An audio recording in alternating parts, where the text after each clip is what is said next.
Hola, yo soy Yulex Leonardo Tello Cervantes, estudiante de quinto semestre de la licenciatura de médico cirujano y partero de la Universidad de Guadalajara y hoy les voy a hablar de trasplantes. Primeramente vamos a definir qué es un trasplante. Un trasplante va a ser un procedimiento quirúrgico en el que se reemplaza un órgano o tejido enfermo con un tejido sano de algún donante. Esto va a permitir mejorar la calidad de vida y aumentar la esperanza de vida en pacientes con alguna insuficiencia orgánica terminal. Esto no necesariamente es para preservar la vida, si bien prioritariamente se realizan trasplantes cuando el órgano ya no da para más y pone en riesgo, muy en riesgo la vida. También se pueden hacer trasplantes que mejoren la calidad de vida, como lo puede ser un trasplante de córnea, por ejemplo, que si bien su función es prescindible para la vida, pues puede llegar a mejorar mucho en valoración a riesgo-beneficio que tiene realizar el procedimiento. Ahora bien, mirando los datos de Senatra, o sea, el Centro Nacional de Trasplantes del Gobierno de México, tenemos, por ejemplo, que hay 16.675 personas en espera de trasplante de riñón en el año 2024. Y las cifras en espera para el trasplante de órganos pues únicamente ha ido en aumento. Esto ha orillado a médicos y científicos a buscar alguna alternativa suficientemente viable como para aumentar la cantidad de trasplantes que se pueden realizar por año. Si bien la Senatra y los esfuerzos de la salud pública pues han mejorado mucho este número, hubo un descenso importante en pandemia que no se ha podido recuperar. Los trasplantes los vamos a clasificar en tres tipos principales. Un autotrasplante, donde vamos a hacer una transferencia de células de una parte del cuerpo a otra dentro del mismo sujeto. Eso también ocurre cuando en algún accidente el cuerpo pierde alguna parte funcional, entonces se necesita compensar con alguna otra parte que donde sus características no sean tan esenciales como lo puede ser la reconstrucción de algún tejido esencial para los sentidos. En otra clasificación tenemos los alotrasplantes, donde va a haber una transferencia de células de un individuo a otro, siendo de la misma especie. Aquí hay una subclasificación para pacientes donde son genéticamente iguales, o sea, los gemelos, y por lo tanto, al ser genéticamente iguales, pues beneficia mucho en el trasplante y en alguna alteración que pudiera llegar a tener. Las principales complicaciones en relación a la incompatibilidad, pues no van a existir. En cambio, ahora también tenemos los xenotrasplantes, donde se va a hacer una transferencia de algún órgano dentro de diferentes especies. Principalmente se usa el cerdo. El cerdo porque tiene una gran similitud genética con los genes humanos y suele haber un rechazo mucho menor a las diferentes especies. Ustedes podrían preguntarse por qué no los changos, por qué no el simio, que también tiene una gran similitud genética. Bueno, tanto por cuestiones éticas como por la cantidad de producción, se encuentra mucho mayor beneficio en el desarrollo en cerdos. Y esto lo vamos a ver más adelante.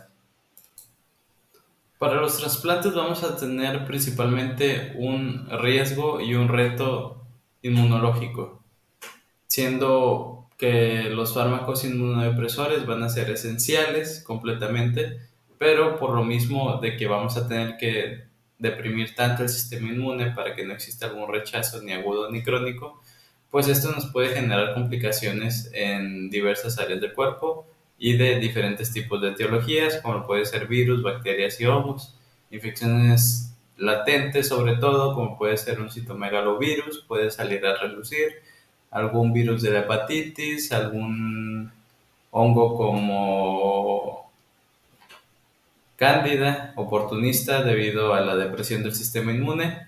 Y vamos a tener muy en cuenta todas las células inmunitarias generadas por el cromosoma 6, donde principalmente se va a destacar el complejo mayor de histocompatibilidad, antígenos HLA, CD40, CD154, las natural killers, células T y células B.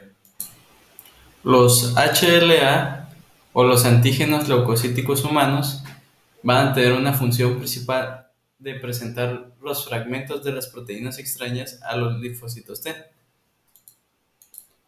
Una función principal y esencial para activar la cascada del complemento y iniciar una lisis celular muy nociva en el caso de un reconocimiento como lo es en un trasplante.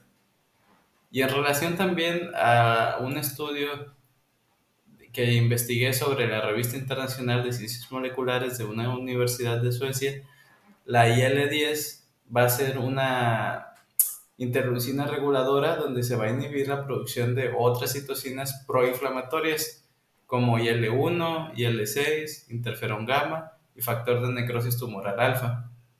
Además, va a suprimir varios tipos de células como lo pueden ser las TCD8 y la maduración de células dendríticas, y del mismo modo también va a estimular la proliferación y diferenciación de las células T reguladoras. Esto, si se dan cuenta, pues es una gran alternativa para inducir y no deprimir tan grave al sistema inmune, porque dentro de los propios mecanismos que tiene el cuerpo humano se interfiere a la estimulación y producción de IL-10 para que estas mismas vayan a suprimir, no desarrollen tanto y no tengan una hiperreacción hacia el trasplante, sin necesidad de deprimir todo en general.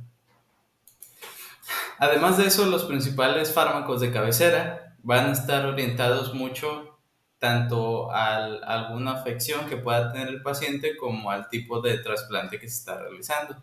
Lógicamente no es lo mismo a uno de riñón, a uno de córnea o uno de corazón, que suelen ser los más comunes.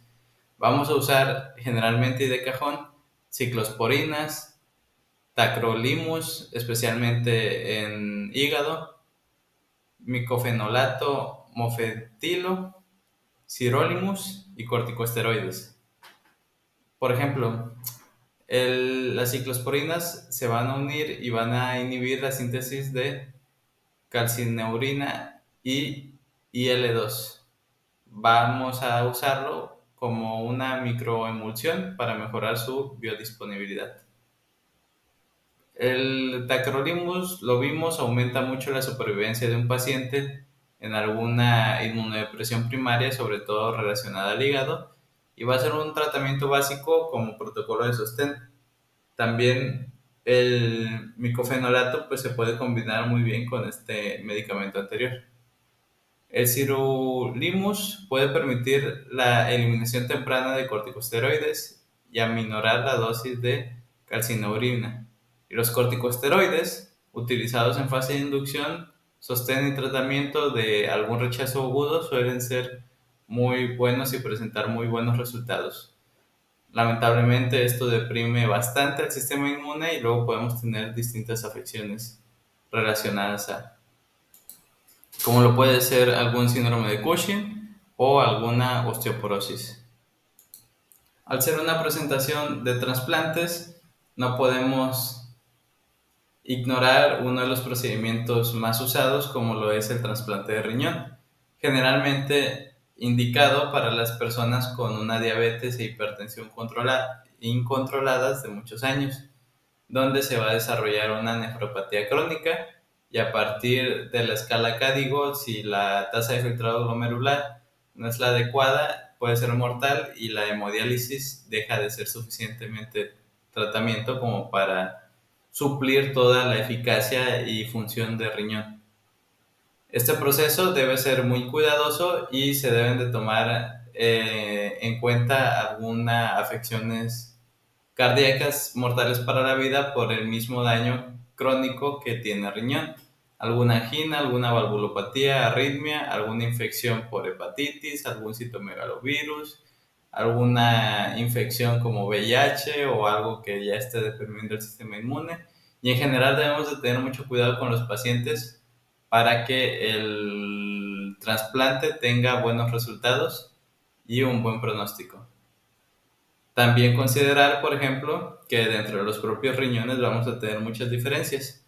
De un 10 a un 30% de todos los riñones donados van a tener múltiples arterias renales, dificultando mucho el trasplante y el mejoramiento del riñón. Piensen que al haber varios tipos de vasos dentro del propio trasplante, no solo va a ser más complicado el procedimiento, sino que en general va a tener más margen de error y va a largo plazo a generar alguna complicación. Según el libro de Schwartz de Principios de Cirugía, uno de los principales métodos de cirugía va a ser el Leadbetter politano, donde se elabora una cistotomía grande en la cúpula de la vejiga y se lleva el uréter donado a través de un túnel en la submucosa 1 centímetro hacia afuera y un poco hacia abajo de la vejiga, cuyo extremo es espatulado y después se sutura en su sitio sin alguna tensión. Estos puntos van a ser colocados con un material absorbible y la submucosa y deben de ser entre la submucosa y la mucosa en el interior de la vejiga. Esto, si bien es un tratamiento hablado como el principal en los principios de cirugía, investigando por mi propia cuenta y de diferentes artículos más actuales, sabemos también que hay distintos procedimientos más usados como elección o como cajón para algún trasplante de riñón, como puede ser un método de Leach-Gregoire, donde el procedimiento es extravesical y al ser más sencillo, pues hay menos margen de error. Este procedimiento de Leadbetter politano suele ser más usado para alguna afección de uréteres directamente y para impedir algún reflujo que pueda existir. Y para trasplantes de hígado, se va a preferir una inmunosupresión con fármacos como tracolimus y micofenolato, como los vimos anteriormente, indispensables para la supervivencia del paciente. Y el monitoreo post-trasplante va a incluir pruebas de función hepática y biopsias para detectar tempranamente si existe algún tipo de rechazo. Dentro de este procedimiento podemos ver cómo se está haciendo una hepatectomía del donante para el trasplante correctamente. En la imagen izquierda podemos ver la vena porta, la arteria hepática marcada con una A y el conducto biliar marcado con una B, donde se busca hacer una canalización correcta y preferentemente el cuidado correcto y oportuno de los vasos grandes. En la imagen derecha, por ejemplo, ya se realizó un corte del parénquima y en grande destaca la vena cava inferior, que nos da las distintas ramas de las venas hepáticas, como lo es la R de Wright, de la vena hepática derecha, vena hepática media y vena hepática izquierda, L. Y como comentamos anteriormente, el rechazo clínico va a ser una de las principales complicaciones y de lo que debemos de tener muy en cuenta al momento de realizar algún tipo de trasplantes. Un rechazo hiperagudo va a ocurrir en minutos u horas por anticuerpos preformados contra HLA o ABO, provocando una necrosis isquémica del inyector. Pero esto no suele ser muy común debido a que para llegar a realizar un trasplante, primeramente se hacen pruebas cruzadas para ver compatibilidad, se le hacen diferentes exámenes, en caso de ser los trasplantes, pues se realizan mutaciones génicas en los trasplantes y siempre se busca el mayor tipo de compatibilidad, pero eventualmente pueden surgir algún tipo de complicaciones. Las más comunes y las que se destacan, pues va a ser un tipo de rechazo celular en donde el daño se hace a través de los linfocitos T activados. El proceso de activación y proliferación se desencadena debido a la exposición de los linfocitos T a las moléculas de HLA del donante. Después de esto, el segundo mecanismo de rechazo pues, va a ser de tipo humoral, donde el daño se va a llevar a cabo a través de anticuerpos que van a actuar en contra de las moléculas de HLA del donante. De manera clínica, lo podemos clasificar en un tipo agudo o en un tipo crónico, donde el agudo aparece en algunos días y semanas y va a ser mediado por linfocitos T o anticuerpos humorales. Y en el crónico va a ser una evolución lenta en meses o años y va a haber una fibrosis y pérdida progresiva de la función del inyector. Menos frecuente gracias a que el tratamiento de inmunodepresión generalmente se busca sobrellevar a largo plazo sin causar alguna otra anomalía. Por eso siempre se debe de ver el riesgo-beneficio, lo que se está sacrificando por lo que se está obteniendo. Gracias a los datos de la Senatra, podemos responder a la pregunta de cuántas personas requieren recibir un trasplante en el año 2025. Tenemos que a día de hoy 18.834 personas están en espera de algún trasplante, lo cual es una cifra bastante alarmante, considerando sobre todo que son 15.709 personas las que esperan un riñón. Esto porque pues la función de su riñón está gravemente afectada y próximamente va a ser incompatible para la vida. Después de eso tenemos que destacan mucho también los trasplantes de córnea, de hígado y de corazón. Y en menor instancia, pues diferentes órganos donde se involucran más de alguna función orgánica. Hay un daño multiorgánico. Pero no todo es malo.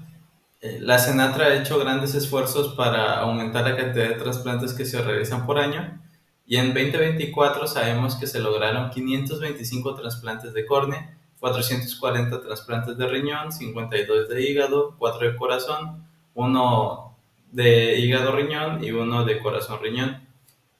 Esto es relevante porque de alguna manera se está buscando siempre el aumento continuo y la mejora anual y todos estos procedimientos o la gran mayoría se están realizando a través de hospitales privados. Para finalizar y destacando uno de los tipos de trasplantes, vamos a hablar sobre los xenotrasplantes, gracias a un artículo realizado por la Universidad de Luisiana y por la revista de Fronteras en Inmunología. Los xenotrasplantes, el principal desafío va a ser un rechazo inmunológico agudo, más intenso que cualquier otro tipo de trasplantes, debido a la diferencia de antígenos en el complejo mayor de histocompatibilidad y la presencia de anticuerpos formados. Esto claramente presenta un desafío, principalmente porque dentro de las células del cerdo pues van a presentar distintos tipos de células de carbohidratos de antígenos no humanos, especialmente el alfa-galactosa 1,3. Pero estos pueden ser modificados gracias a genes CRISP y a distintos tipos de proteínas donde permiten no solo el que no se genere este tipo de antígenos específicos que no tiene el cuerpo humano, sino que el cuerpo no reaccione hacia ellos. Y como mencioné anteriormente, hablamos específicamente de modificaciones génicas del cerdo por su facilidad de producción en comparación al otro tipo de especie animal como lo es el simio, y consideraciones éticas y modificaciones génicas. Es mucho más sencillo hacer modificaciones génicas a través del cerdo. Los costos son mucho más baratos y se pueden realizar mayor cantidad de estudios y pruebas antes de realizar algún tipo de xenotrasplante en algún otro humano. También fuera de la similitud génica, pues el tamaño. El tamaño es bastante similar al que tenemos los humanos, porque pues si consideramos por ejemplo un ratón que es también genéticamente muy parecido, los tamaños no coinciden para nada. Y en este diagrama nos presentan los candidatos potenciales para un xenotrasplante de órganos como corazón, riñón e hígado. ¿Cuándo le vamos a hacer un xenotrasplante a una persona? Si bien los parámetros no son claros, o sea, no hay un reglamento que nos indique cuándo sí, cuándo no, principalmente podemos hacerlo con pacientes que, por ejemplo, su esperanza de vida es mucho menor a la espera del trasplante. Imaginemos una persona con alguna insuficiencia renal crónica, donde le dan la lista de espera para su trasplante dentro de 10 años, pero su esperanza de vida es de 4. O sea, no va a llegar a los 10 años. Entonces, como alternativa, pues es un posible candidato a algún xenotrasplante, porque realmente sus limitaciones está muy limitado y su vida está en grave riesgo. En, en riñón, que tiene una alta tasa de... Es el trasplante por elección más sencillo y tiene una alta tasa de éxito. Se busca también hacerlo en personas con gran edad, que no son referentes para alotrasplantes, para un trasplante de algún ser humano, por su misma edad y porque se les diagnostica con poca esperanza de vida, pues un senotrasplante puede ser su opción. Cuando ya se agotaron las vías para hemodiálisis y ya no les es posible seguir haciendo diálisis, también podemos tomar en cuenta un senotrasplante para cuando la complicación es muy grave y se pone muy grave el riesgo de muerte y por lo tanto no es un candidato viable para hacer un alotrasplante, pues se puede optar por un senotrasplante. E incluso aquellos con un daño renal grave a los que su esperanza de vida es muy corta y se les puede realizar algún senotrasplante de emergencia. Pero claro, este no suele ser una de las mejores opciones. Como por ejemplo en el hígado tiene unas funciones humanas que lamentablemente no puede suplir el órgano del cerdo y por lo tanto pues se va a realizar tanto bajo las condiciones que hablábamos anteriormente, donde la espera no compensa o no llega el paciente y por lo tanto pues se puede realizar como alguna alternativa por la edad y por todas esas situaciones, pues se puede realizar también por algún caso de emergencia, de algún fallo del hígado agudo y por lo tanto pues extender al menos un poco la esperanza de vida y la calidad de vida de los pacientes. Por último, para el corazón van a ser prácticamente las mismas condiciones y además le vamos a sumar alguna condición como lo es un trasplante extra. Una persona a la que ya se le realizó un trasplante de corazón y además se le necesita hacer un nuevo trasplante, pues puede ser un, una persona viable para realizarse un senotrasplante.